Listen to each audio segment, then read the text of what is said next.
The reality is that Bitcoin is a long way to go to obfuscate some of the technical and some of the more, I would say, some of the things that make it intimidating for people. Things like addresses and things like keys.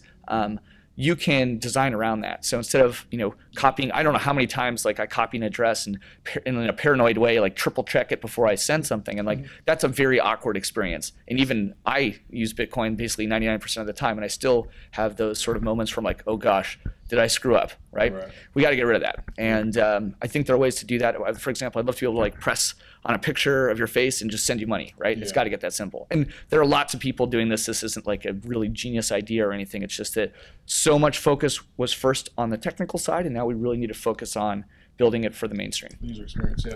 So again, this Bitcoin excites me so much for this reason. You talk about the frontier markets, the Android phones for $25 smartphones. This is so exciting. Like in in America, for example, it's a $500 for an FPOS, a credit card taking machine, and then you've got to have the $200 digital camera. All those things we were able to afford individually, but what we see in the frontier markets is they just leapfrog and just jump into the current stuff. So, for example, I think in India, for example, like landline internet never really happened. They just leapfrogged and went straight into wireless internet, and so we're going to see, with currency, with phones, with everything, we're going to see that the frontier markets, all of a sudden, they're going to be just thrown into the 21st century economy. And second, maybe, because in a lot of ways, with a smartphone, you can replace, for example, a $30,000 point of sale system with 30 lines of code, basically. The merchant app that we built just in January have thousands of downloads. Our merchant app doesn't convert Bitcoins. Those are thousands of companies, mom and pop restaurants, stores, and places, hopefully in our communities, where we can go and spend Bitcoin, and they're keeping those savings in Bitcoin. Now, they could go sell them potentially if they chose to, but the point is that you get that choice.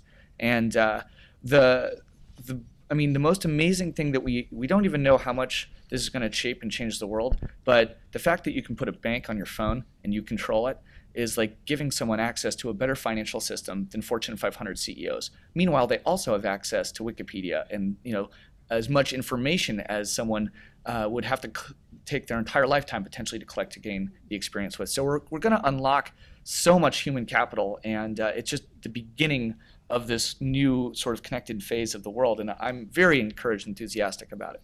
Yeah, I think what we'll see is just these people will be able to, billions of people will be able to lift themselves up out of poverty by being able to do that. And like you say, the wave of human potential that will unleash, that will affect everybody. A rising tide lifts all boats. It will, absolutely.